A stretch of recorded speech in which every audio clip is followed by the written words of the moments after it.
dan menggenapi kehendak Allah Bapa dalam hidup kita.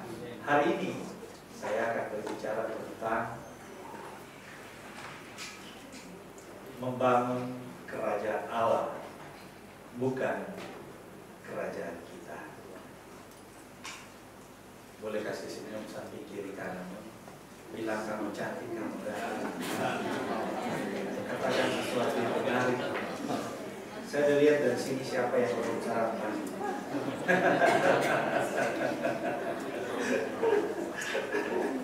Puji Tuhan, mari kita lihat. Saya akan kerjasama dengan multimedia. Setiap ayat yang saya sebutkan langsung sampaikan.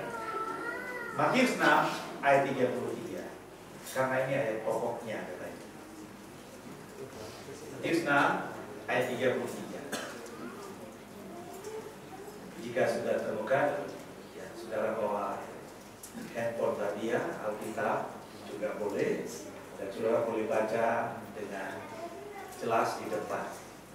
Sebelum kita baca, kebetulan saya aktif mengikuti perkembangan teknologi dan terutama tentang perubahan-perubahan Alkitab itu saya suka ikuti.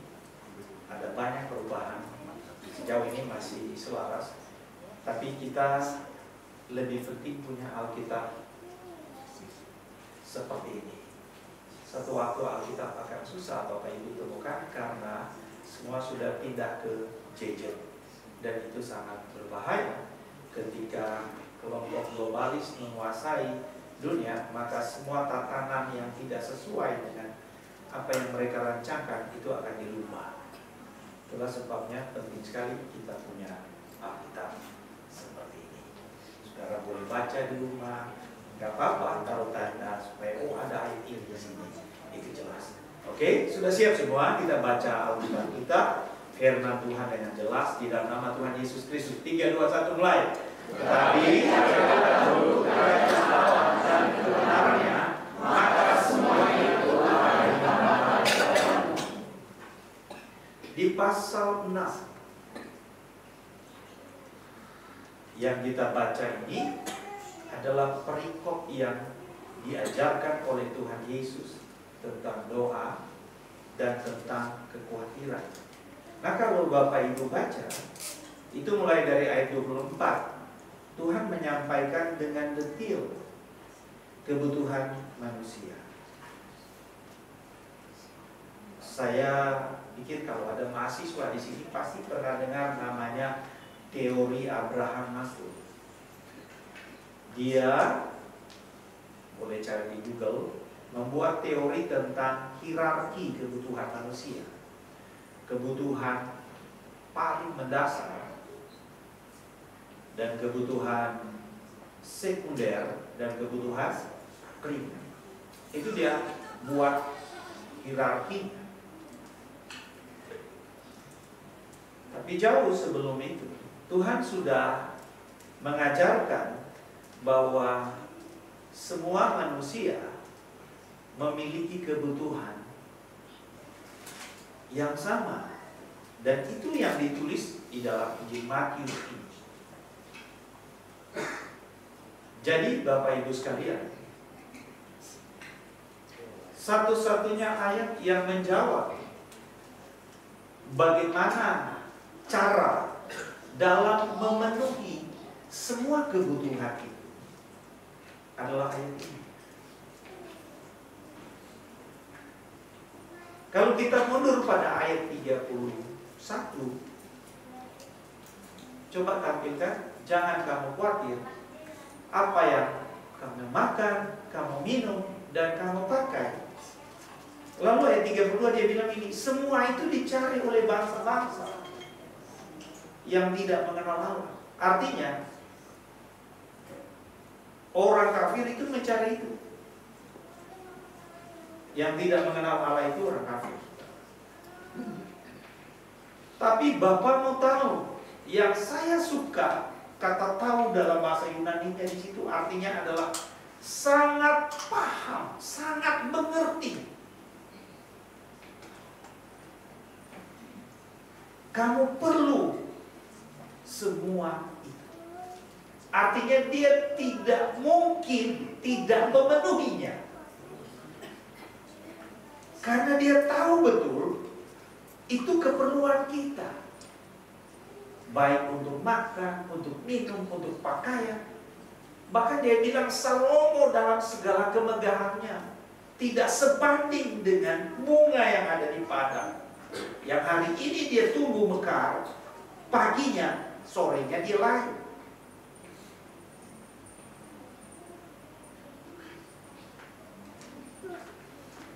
Saudara bisa bayangkan,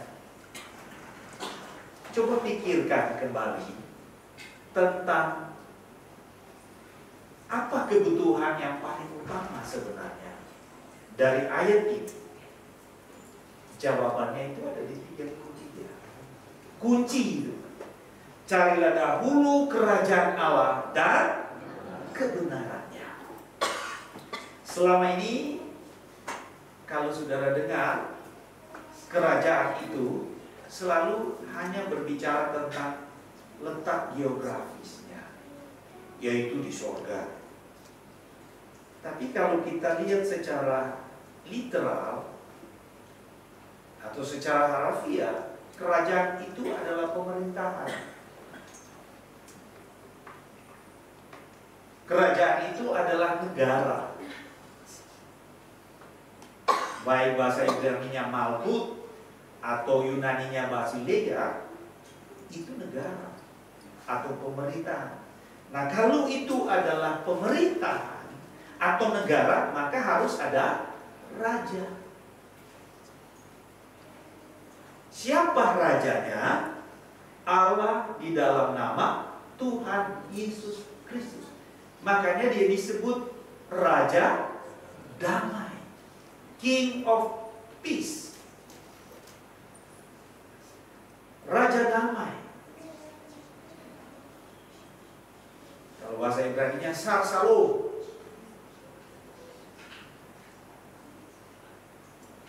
Dan pusat pemerintahannya itu sorga. Wilayah pemerintahannya itu alam semesta. Maka disebut kerajaan Allah. Itulah sebabnya kalau kita baca Alkitab, Injil Matius pasal yang keempat ayat yang 17,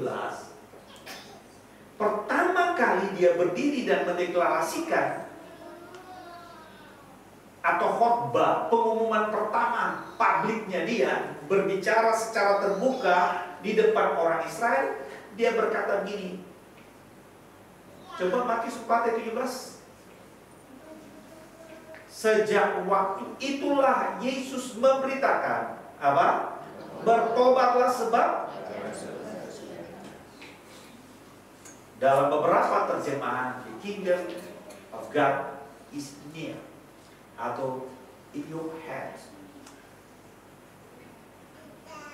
Jadi ada di bumi. Jadi Yesus tidak membawa agama.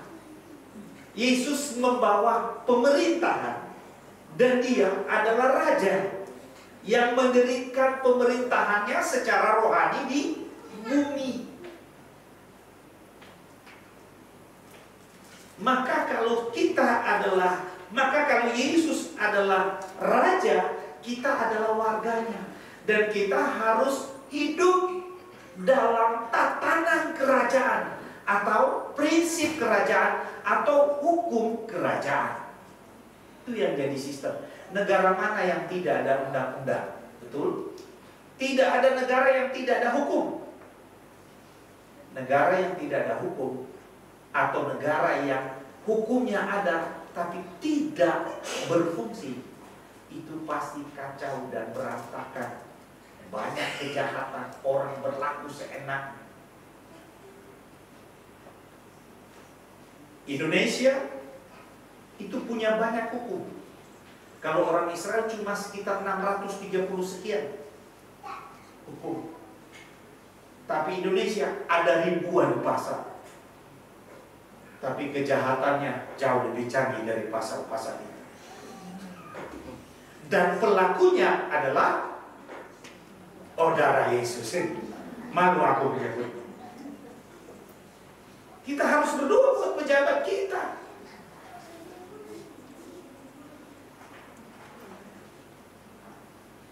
Dan saudara yang dikasihi Tuhan,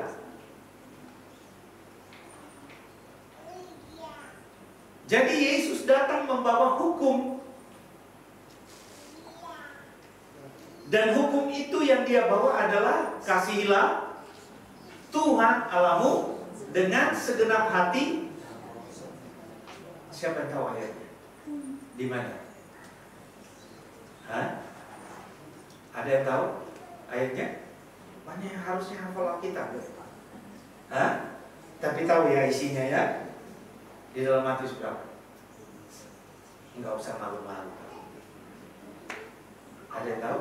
Dia bilang gini, kasihilah Tuhan Allahmu dengan segenap hati, dengan segenap dan ada hukum yang sama dengan itu. Kasihilah sesama seperti sama, saudara, levelnya hukum itu. Tuhan mengubah dari 600 sekian hukum Yahudi, hukum Taurat, dipres, diambil intinya, lalu dibuat menjadi hukum kasih. Dan kata kasih di situ dari kata Yunaninya agape. Kasih terhadap Tuhan adalah agape. Kasih terhadap sesama adalah agape. Bukan phileo. Bukan juga storge. Apalagi eros. Biasanya kalau yang eros itu menguasai anak-anak muda. Yang ngerti ini pasti betul ya. Saya balik. Jadi satu negara itu ada raja, ada rakyatnya, dan ada hukumnya sebagai sebuah sistem yang mengatur cara hidup kita dalam hubungan dengan raja sang pemerintah kita, dalam hubungan dengan sesama warganya, dan tujuan kita ketika kita ada dalam pemerintahan itu berfungsi sesuai dengan kehendak sang raja. Kenapa Allah mempres dalam hukum kasih? Dengarkan. Ketika kita mengasihi, itu sama artinya dengan menguduskan diri. Saudara tahu, kata menguduskan, kados dalam bahasa Yunani itu mengkhususkan, memisahkan diri dari segala sesuatu yang duniawi, penyembahan berhala, dan kita mengkhususkan diri kita untuk Allah.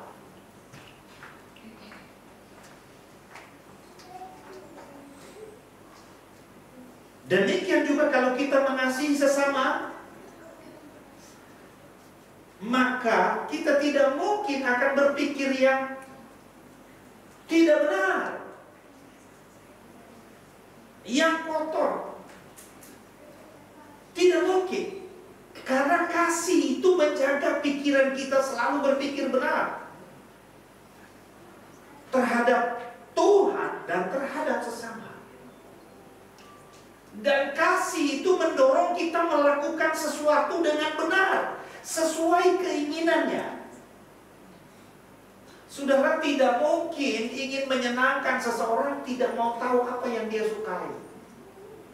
Betul?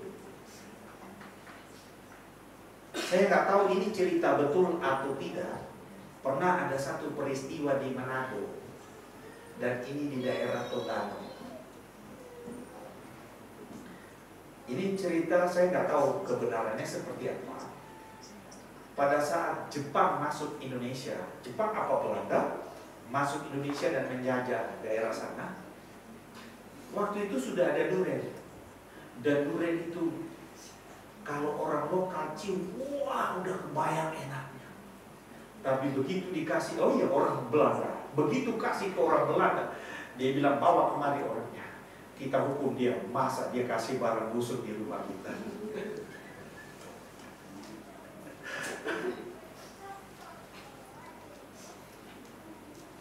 kita memberikan sesuatu untuk orang yang kita kasihi, itu harus tahu apa yang dia sukai. Itulah yang disebut dengan kehendaknya, keinginannya. Semakin kita dapat memenuhi keinginannya, semakin kita tahu kesenangannya. Semakin kita dapat menunjukkan rasa cinta kita kepada dia. Betul, betul Bapak Ibu.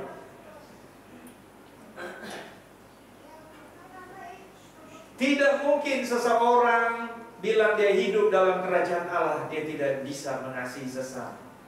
Dan dia tidak bisa merendahkan hatinya. Baik di hadapan Tuhan, baik di hadapan sesama. Dia boleh mengampuni, dia boleh mengasihi satu sama lain. Nggak gampang baperan. Bapak Gembala tegur sedikit tersinggung. Dengar teman ngomong sedikit tersinggung. Saya cerita pengalaman saya kemarin. Saya melayani setiap Jumat itu di Lipo, di Taman Golf 370. Di situ banyak pendoa syafaat yang kumpul. Setiap Jumat saya ada di situ. Selama ini saya pimpin, dan tiba-tiba ada seseorang datang. Begitu dia datang, dia berdoa. Dia tahu kan kita ini, pendoa-pendoa ini, di saat tertentu mereka sampaikan apa yang Tuhan suruh sampaikan. Udah, jadi setelah doa saya suka tanya, silakan Bapak Ibu Anda lihat atau dengar sesuatu. Semua sudah sampaikan. Nah ibu yang baru ini langsung bilang, saya lihat Bapak pakai baju apa ini, ungu tanpa mahkota. Terus dia bilang begini, Bapak tetap rendah hati ya. Saudara, saya bilang terima kasih. Wow, ini luar biasa. Kita harus belajar membuka diri untuk disampaikan hal-hal yang perlu dikoreksi dalam diri kita, dan itu dari Tuhan. Nah, saudara tahu, kemudian malamnya saya ketemu tim doa ini kembali, tapi yang selama ini aktif. Ternyata mereka yang tersinggung. Itu orang banyak datang, begini baru datang. Saya bilang, tenang. Saya juga tahu. Kalau saya akan langsung tegur dia, langsung bilang, ibu bukan, ibu baru tahu hari ini dan ibu sudah bilang suara Tuhan. Jangan langsung mengklaim, kan itu gampang kita ngomong. Nah, banyak orang itu supaya orang dengar dia bilang Tuhan berbicara. Saya kasih tahu saudara, kalau saudara punya kuasa dalam perkataan saudara, you have power in your word. Punya kuasa dalam perkataan saudara. Saudara nggak perlu membuat orang menerima saudara. Langsung bilang, oh ini suara Tuhan. Kalau nggak jadi, masa Tuhan berbohong? Saya lebih cenderung, lebih baik saya ucapkan. Salomo itu, maksud saya Samuel itu setiap perkataannya itu pasti terjadi. Jadi saudara, kita punya kuasa perkataan. Jadi nggak perlu bilang, oh Tuhan berbicara, Tuhan berbicara. Nah itu saya kadang dengar itu di layar doa. Nah itu pengalaman. Nah yang saya maksudkan di situ adalah bagaimana seseorang yang ketika dia dengar, sekalipun dia tahu, dia nggak gampang tersinggung. Jujur aja, kalau ditanya ke saya, memang saya nggak tersinggung, saudara. Tapi dalam pikiran saya, wah ini orang masih baru kok begini. Gitu aja. Cuma saya nggak tersinggung, saya bilang terima kasih Tuhan. Tetap saya harus dikoreksi. Kalau kita warga kerajaan Allah, kalau kita penduduk surga di bumi, kita harus hidup dalam tatanan itu, dalam sistem itu. Nah, disinilah kita memulai membangun hidup kita. Dari sinilah awalnya. Nanti kemudian kita akan keluar membangun. Tapi di sini dulu kita bereskan, kita membangun dalam dalam diri kita, membangun dalam keluarga kita, membangun dalam usaha kita, membangun dalam pekerjaan kita. Kalau saudara sudah berhasil dalam keluarga, dalam hubungan suami istri, hubungan orang tua anak, kerajaan Allah, nilai-nilai, sistem sudah kuat terbangun di sana, dan saudara tahu Tuhan sudah sangat berkuasa penuh. Dari mana saudara tahu? Sadar, karena suamimu, istrimu, anak-anakmu, mereka suka dengan firman Allah. Situ saudara tahu. Mereka suka berdoa, mereka suka menyembah. Wah, ternyata keluarga saya sudah mulai dibangun dalam kerajaan Allah. Salah satu yang saya sukai Bapak Gembala di tempat ini adalah ketiga anaknya bukan cuma berkeluarga, sudah berhasil dalam hidup dan membangun keluarga yang baik. Orang tua yang hidup membangun kerajaan Allah di tengah rumah tangga, itu terlihat dari hidup anak-anaknya. Itu sebabnya kalau dalam hal ini saya bilang, siap, ini guru. Bapak Ibu mohon maaf, kita harus jujur. Ada begitu banyak pendeta anaknya yang hidupnya berantakan. Sedikit saja rahasianya, sedikitnya, tapi jangan digosipin. Kenapa saya harus bongkar ini? Supaya bisa lihat figur Bapak Gembalanya, karena saya tahu suami istri ini. Oh, saya nggak puji-puji. Jadi gini Bapak Ibu, saya pernah hadir dan melayani di satu gereja. Saya datang sebagai pemain musik, dan datanglah seorang pengkhotbah duduk di depan. Kebetulan kursi saya di samping ibu gembalanya, di samping ibu gembalanya. Jadi setelah khotbah, pas khotbah, pasti saya turun dari main musik, duduk di tempat duduk itu di samping ibu gembala.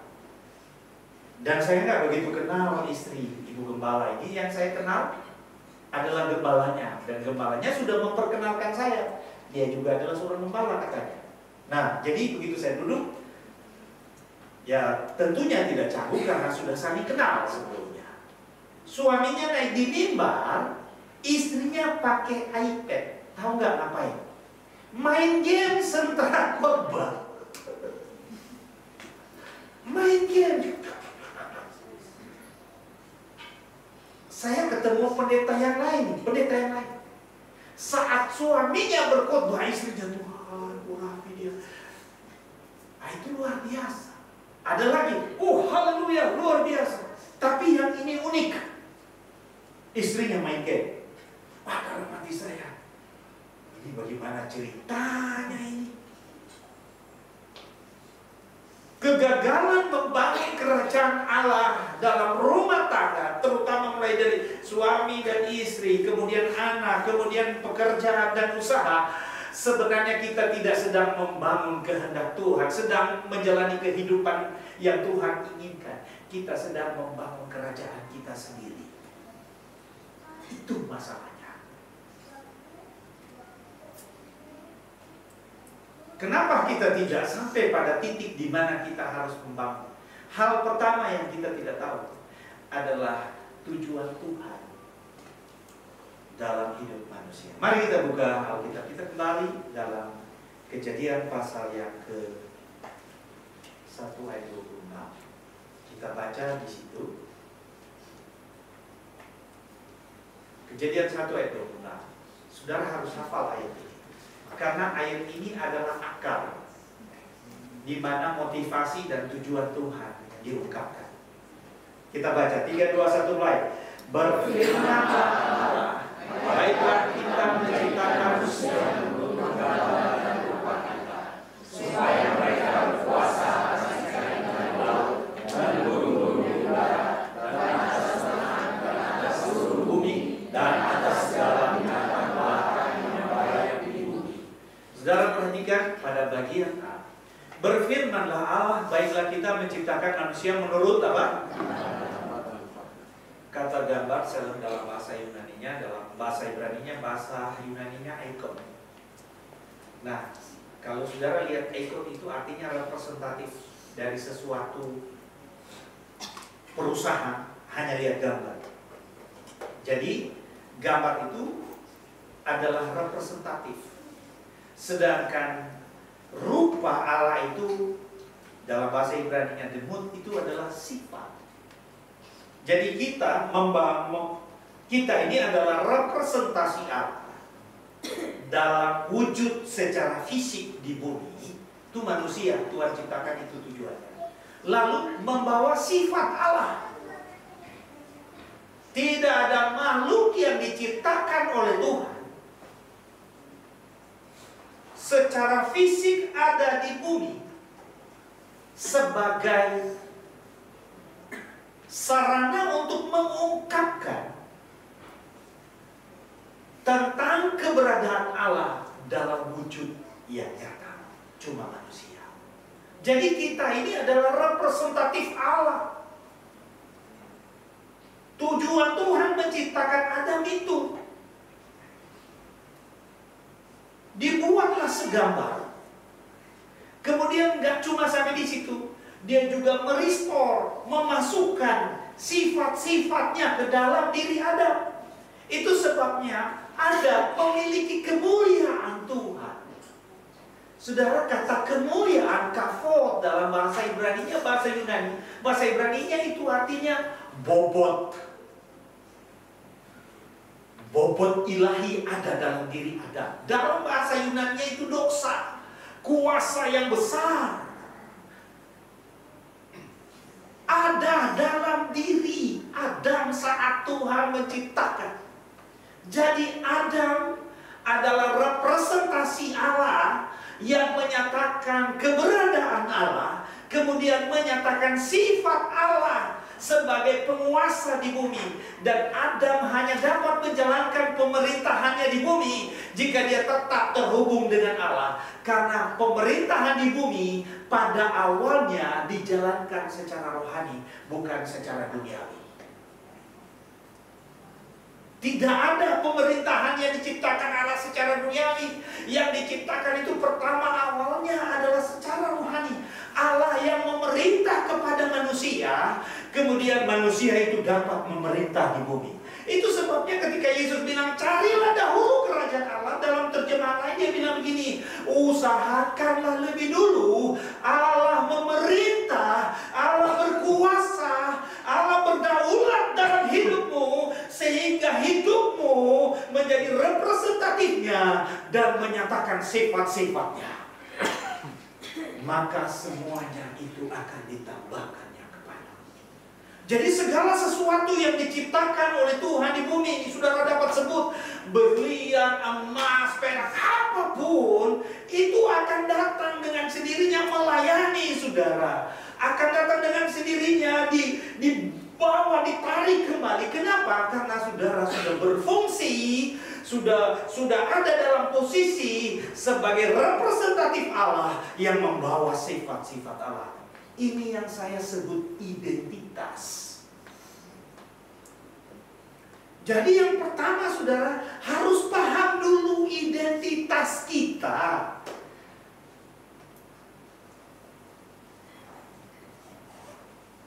Sayangnya kita tidak tahu identitas kita. Saudara adalah makhluk rohani. Saudara ibadah itu melakukan hal rohani. Saudara mendengarkan Alkitab itu hal rohani. Dan saudara harus hidup secara rohani. Dan orang bilang, jangan ngeroh melulu, karena dia nggak tahu kita. Hidup kita ada dalam dimensi itu karena Allah berbicara dan menguasai hidup kita secara rohani.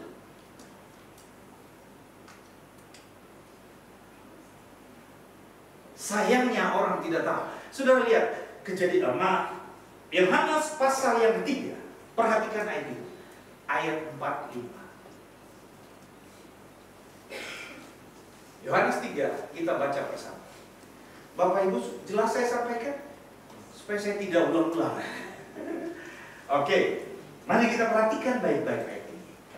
Kata Nikodemus kepadanya, Bagaimana mungkin seorang dilahirkan kalau ia sudah tua? Saudara nggak ngerti ayat ini ya? Berarti ayat 3 aja dulu. Jadi gini, Tuhan Yesus bilang, aku berkata kepadamu, sesungguhnya jika seorang tidak dilahirkan kembali, ia tidak dapat melihat kerajaan Allah.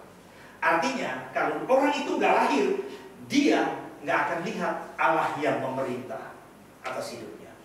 Maka Nikodemus tanya, wah, Nikodemus saat itu berusia 60-an, jadi setengah dari umur Tuhan Yesus, 32 tahun.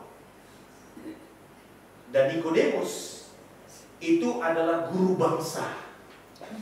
Waktu pemerintahan Pompei, dia adalah ahli strategi militer Roma. Jadi bukan orang biasa, dia guru bangsa. Malam-malam dia datang berguru kepada Tuhan Yesus. Dia bilang begini, Rabi, kami tahu engkau orang yang diutus oleh Allah.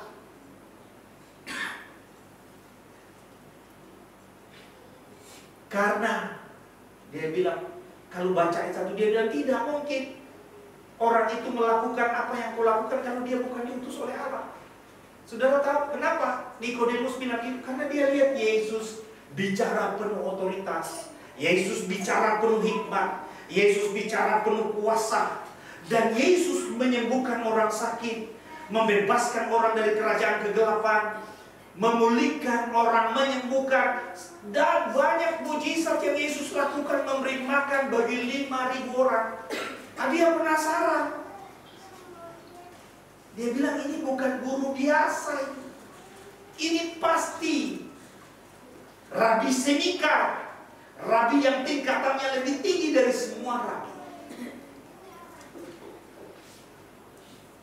Saya tahan tadi sengaja di situ karena lagi di foto. Memang saya agak kurang foto-foto. Kalau di Facebook tuh orang yang foto, sehingga kalau ada Pak saya minta foto buat flyer, saya bingung. Akhirnya foto dulu, namanya foto dulu. Tolong bagiin ya fotonya ya. Saya taruh di Facebook sekalian mengumumkan. Saudara, saya lanjutkan. Waktu dia datang kepada Yesus, dia ingin belajar supaya dia dapat memiliki dan dapat mengajar dan dapat mempengaruhi bangsa Israel seperti yang Yesus lakukan. Dia ingin seperti seorang anak muda ini. Dia ingin seperti Yesus yang masih muda ini begitu berpengaruh. Nah, Yesus bilang begini, engkau harus dilahirkan kembali. Karena kalau tidak mungkin engkau melihat. Jangankan ngalamin, lihat aja nggak mungkin. Kenapa? Karena kerajaan Allah itu katakan rohani. Jadi kalau kita dilahirkan secara rohani, baru mata kita bisa melihat. Dan kita juga bisa mengalami. Kata melihat dalam terjemahan lain, saudara, di situ dipakai artinya adalah mengalami, mendapatkan. Makanya dalam bahasa Inggris kadang yes, I see. Kata itu kadang diterjemahkan, ya saya paham.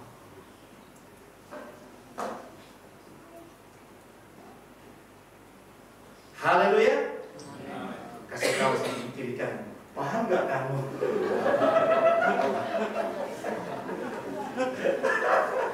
Saya balik lagi. Mari kita perhatikan baik-baik. Yesus bilang kamu harus dilahirkan kembali. Nah sekarang coba tampilkan ayat yang kelima.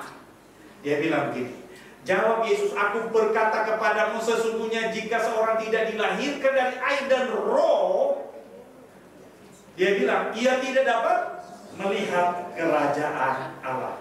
Saya ada bagian ini yang saya suka, saudara. Dilahirkan dari air dan roh ini, dia bilang begini dalam bahasa aslinya, seseorang yang tidak dilahirkan dari Allah, tidak dilahirkan dari atas. Jadi saya kasih tahu Bapak Ibu, baptisan itu bukan perintah organisasi. Baptisan itu bukan aturan organisasi, bukan perintah gembala. Baptisan itu bukan ritual agama. Baptisan itu adalah prosesi kelahiran saya dan saudara secara rohani. Saat Adam jatuh dalam dosa, Roma pasal 6 ayat 23, semua manusia mengalami kematian. buah dosa adalah maut. Dan tidak hanya sampai di situ. Roma 3 ayat 23, semua orang kehilangan kemuliaan Allah. Roma 3 ayat 23. Artinya kualitas kehidupan Allah, rupa Allah dalam diri manusia hilang karena mati. Efesus pasal 2 ayat yang ke-1. Kamu dahulu sudah mati. Coba baca, saudara. Kamu dahulu sudah mati. Nah, kata mati di situ digunakan bahasa Yunaninya nekros. Nekros, kalau saudara lihat ada praktek nekromansi. Itu orang-orang memanggil arwah mayat-mayat, itu nekromansi namanya. Nah, nekros itu artinya mayat. Hidup tapi mati. Matinya secara apa? Rohani. Hubungannya dengan Tuhan terputus, roh meninggalkan dia, sehingga yang hidup hanya kedagingannya. Maka kita tidak dapat mengetahui keinginan Allah. Nah, kalau kita tidak dilahirkan kembali secara rohani, mana kita bisa terhubung secara rohani? Itu sebabnya Yesus datang dan berkata begini, aku datang supaya kamu mempunyai hidup. Dan kata hidup dalam bahasa Yunani zoe. Maka di dalam Injil Yohanes 3 ayat 16, coba buka, dia berkata begini, karena begitu besar kasih Allah akan dunia ini, sehingga ia menyerahkan anaknya yang tunggal, supaya setiap orang yang percaya kepadanya tidak binasa, melainkan. Nah, kata hidup yang kekal di situ banyak diartikan sorga. Itu keliru besar. Secara literal artinya zoe, hidup Allah. Kemudian kekal di situ, eternity life. Dalam terjemahan Yunaninya dia, dari bahasa Yunaninya dia bilang aionios. Jadi zoe aionios artinya kehidupan yang terus, yang tidak pernah mengalami kematian. Itulah kehidupan Adam. Maka nama saya immortal. Ibral immortal. Zoe aionios. Jadi saudara, hidup saudara sekarang sedang rohani. Saudara datang ke gereja itu, datang berhubungan dengan Bapa secara rohani. Saudara berdoa, saudara berhubungan dengan Allah secara rohani. Saudara bersyukur, saudara melakukan apapun sambil berkata-kata firman. Saudara sedang menghubungkan sorga dengan bumi. Ketika saudara masak, saudara berkata begini, Tuhan adalah gembala, takkan kekurangan aku. Ia memberikan aku. Tapi jangan langsung tidur ya. Yang saya maksudkan itu ayat kelimpahan itulah, pemeliharaan Tuhan. Nah, saudara tahu, saudara sedang membuat kebenaran itu menjadi kehidupanmu yang nyata. Dan saya mau kasih tahu, Yesus datang untuk menggenapi firman. Maka kelahiranmu sebagai orang percaya untuk menggenapi firman.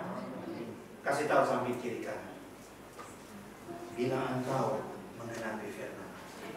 Ada lagunya? Itu nanti kita nyanyikan.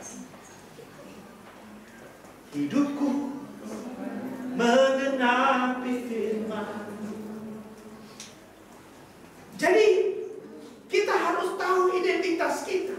Kita dilahirkan dari Allah. Itu sebabnya Yohanes pasal 1 ayat 12, kamu dilahirkan dari Allah. Identitas kita itu, identitas sebagai anak Allah. Sekarang identitas fungsional kita. Mari kita lihat 1 Petrus 2 ayat yang ke-9. Oh, ayat terakhir, kepanjangan. Ya, 1 Petrus 2 ayat yang ke-9. Dan kita baca bersama. 3, 2, 1 mulai. Tetapi kamulah bangsa yang terpilih, imamat yang terjadi, bangsa yang kudus, umat kepunyaan Allah sendiri, supaya kamu memberitakan perbuatan-perbuatan Allah yang besar dari Dia yang telah memanggil kamu.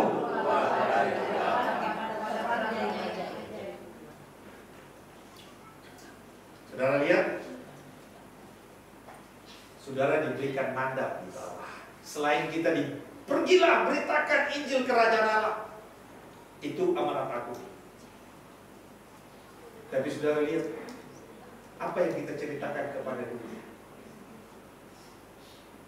Dan itu wajib. Kenapa? Karena kita imam. Imam itu hanya dapat berfungsi kalau dia punya hubungan secara rohani. Jadi saudara kalau bangun pagi saudara berdoa, sadarilah secara rohani setiap hari saudara bersama dengan Tuhan. Sadarilah saat saudara nyetir, Tuhan ada di sampingmu. Tidak ada suamimu atau tidak ada istrimu. Engkau nyetir di jalan sendiri. Begitu ada yang mulus-mulus, tidak dilihat, sayang, dilihat habis amal kita, gitu kata dari mereka itu. Tapi kita bukan itu caranya. Kita mau lihat pun gak ada masalah, karena masalah yang sesungguhnya ada di. Kalau pikiran kita sudah dipenuhi firman, sudah dikuduskan dengan firman, Yohanes 17 ayat 17, kuduskanlah mereka dengan firman, karena firman adalah kebenaran. Nah, kata kudus sekali lagi dikhususkan. Jadi tidak ada pikiran lain yang ada dalam pikiran kita. Saya kasih tahu, itu artinya apapun yang masuk, saudara sudah dijaga oleh firman. Mazmur 119 ayat 11, bagaimanakah orang muda dapat menjaga dari kelakuannya bersih selain daripada menjaganya dengan firman. Firman itu adalah pelita bagi kakiku dan terang, dan selanjutnya banyak. Jadi penuhi firman. Kenapa firman? Karena di dalam firman itu terkandung kasih Allah, kehendak Allah, dan sistem kerajaan sorga. Dan saudara tidak berjalan dalam sistem dunia. Saudara ada di dunia, tapi saudara penduduk sorga. Orang aniaya, Tuhan berkati dia. Orang buat saudara kecewa, Tuhan berkati. Jadi dampak yang saudara dapatkan di sini, bahwa dalam keluarga, dalam pernikahan, bahwa dalam pekerjaan, dalam usaha, orang akan lihat. Sebagai tugas kita, kita akan menceritakan perbuatan Tuhan, baik lewat kehidupan yang diubahkan, baik lewat perkataan kita bersaksi. Nah, jadi tujuan Tuhan dari awal tidak pernah berubah, menjadikan kita adalah saksi hidup sebagai keberadaannya di bumi. Tuhan ingin mengungkapkan segala sesuatu tentang dirinya melalui saudara. Itulah sebabnya bangun hidup sesuai firman.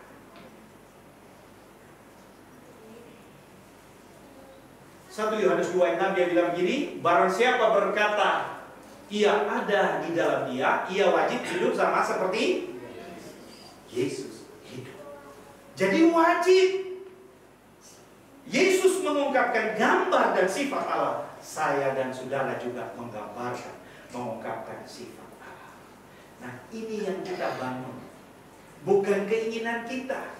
Kalau saudara bangun ini, berkat Tuhan akan datang. Sebagai penutup, saya bersaksi. Satu waktu, Bapak Ibu, saya sudah lupa apakah saya pernah bersaksi di sini. Saya melayani di daerah, itu daerah yang pernah Bapak saya pelayanan, dan di situ banyak orang-orang tuanya itu seangkatan dengan saya. Jadi anak-anaknya ini kan sudah pasti seperti anak saya, seumuran anak saya.